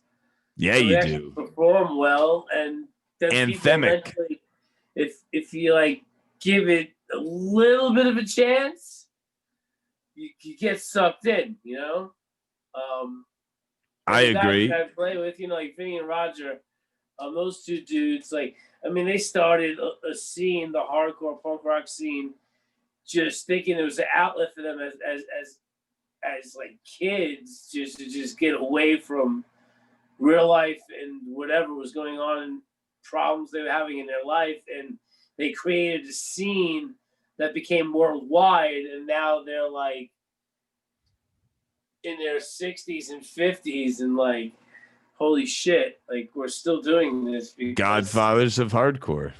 Because it was real, you know. It wasn't bullshit. You know what I mean? Like people still believe in it, you know. And that's the hardcore. That's the difference between hardcore and metal and everything else. Like the music may not always be as, I don't know. It's hard to say. You know, a lot of people like. I mean, just I remember I was always pissed off about it. You know, like Bruce Dickinson from Iron Maiden would be like, you know, he would diss on punk rock and shit and say that the music wasn't simple and it was, you know, blah blah blah. And it's like, yeah, you know, but like that may be true, but like I look at myself, even as an artist, I look at myself as like a punk rock artist. You don't need to be a great musician or a great artist to make a great piece or write a good song. It comes from within, you know what I mean? Like, dude, you can do anything with a good song. You can take it to the studio and have fucking Bob Rock take it and make it the most incredible song ever. But stripped down to the bare bones, whether it's a good song or not, you know, like you don't have to even the most musician, you know. Even the most complex prog song can be broken down, like the most crazy arpeggios and solos and licks. Everything can be broken down to a simple chord progression, and that's what punk rock and hardcore is. It is that simple chord progression and the pure heart, right? It's like it's pure heart with that simple chord progression, and all that complexity that's within the experience, you know, like but all those prog bands, you could punk rock your way through all of those songs if you want, if you like just those chord progressions. It's the same shit. Yeah, absolutely. You know, that's why it just goes. I mean, that's why it goes to show you that like it's just it's a different animal. You know what I mean? Like, you know, you listen to different bands for different reasons, but like with the punk thing, you know, it's all just heart and energy and just fun and just aggression. You know what I mean? Like there's tons of bands that I'm not into that my other friends are into just because that time and moment in their life, that was an important band in their life. And it's usually around our adolescence. Yeah, you know. It's usually your favorite bands, I think, are somewhere in like, you know, 12 to 16, somewhere in there. You got like this band that's super nostalgic for you, you know? Yeah, you know, so it's just, you know, it's a time, it's a place. It's just, you know, but punk rock is a different thing, you know. It's I can't wait until we get back into it, and you know, hopefully the world allows us to be able to share these experiences again with people, you know, face to face. You know, admit hopefully, you know, things, you know, with the world the way it's going and science and technology, hopefully we'll be back there sooner rather than later, you know. I hope so. You know, I pray. I just, you know, hope for the better. Until then, people can go to gallo-originals.com and they can follow you and Agnostic Front. Look up Agnostic Front. Please if you don't know Agnostic Front. Yeah, check it out. And look at some of the shows that we were talking about, man, because find them on YouTube. Yeah, by the boatload. Like I'm so fortunate to have been 15 and in, you know, those crowds. I feel so very fortunate because I didn't get to see a lot of those bands like Pantera, and I've never seen Metallica live. I never have either. Yeah, I never saw Pantera and I never saw Metallica. But you know, because I was going to like punk rock and VFW shows and dude, I saw Agnostic Front at Sports World in Paramus, New Jersey. It was like an arcade that had shows there for like 3 weeks, man. It was Hellfest. What? Hellfest. What was? Oh, that show? I think so. So I think it was Hellfest. Yeah, I don't The remember. first Hellfest that got taken over in Europe. Yeah, I think it was Hellfest. I think so. I think that was it. It was like an IKEA complex, right? It was Sports World. Yeah, Sports World. Yeah. Yeah. So, And dude, and like, come on, man. Like I went to these small intimate shows. I never went to the city. I never went to the big venues. I never went to the stadiums. I always went to these intimate shows. And, because I went in that life maybe, and, and wasn't, I don't know, just shows were different. The punk rock scene is just, there's a heart, there's a unity there, and there's something that can't be matched by anything else. So I can't wait till we get back on the road. You ain't kidding, brother. Well, thank you so very much for coming on here. You are the best. And good chat with you.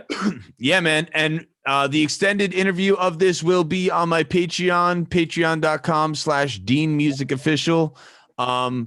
And make sure you go to gallo-originals.com and support this awesome artist and his vision. So thank you very much. Thank you, brother. Talk to you soon. Peace. Peace.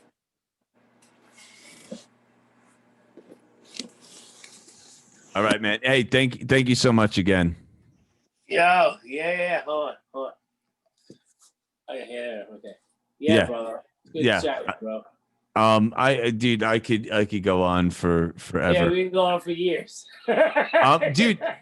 Well, you know what? Listen, we're just trying to make this thing grow. We're hoping that we really get to help some people. Like, really, that's all we want to do. So, when we do, I'd love to have you back on. So yeah, let me know, bro. We're gonna figure. Yeah, I think this is gonna be on episode 9, right? Okay. And so episode 8's coming out next week, and then it's gonna be on episode 9, unless Holly has a guest that she wants to put in between. But yeah, man, like it's fun, and I get to.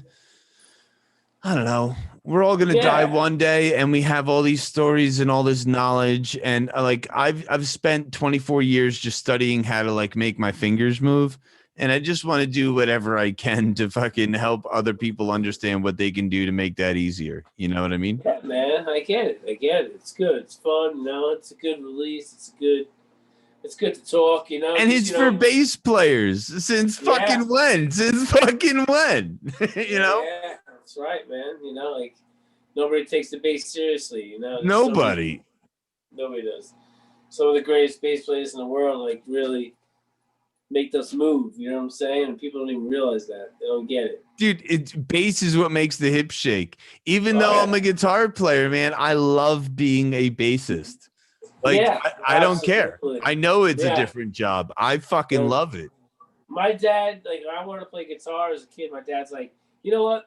Guitar players are a dime a dozen. Why don't you try the bass? And I was like, all right. And then that was it.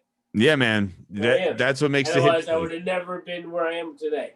That was like the ultimate like thing. Like that was it. That was how my legacy came together. Yeah, but look where it is, man. We get to inspire so many people and get to be so many people's release, with our not a bad thing. Passion. Not a bad thing, brother. Yeah. Well, thanks so much again, man. I appreciate it. I'll talk to you, bro. Bye. Thank you. Peace.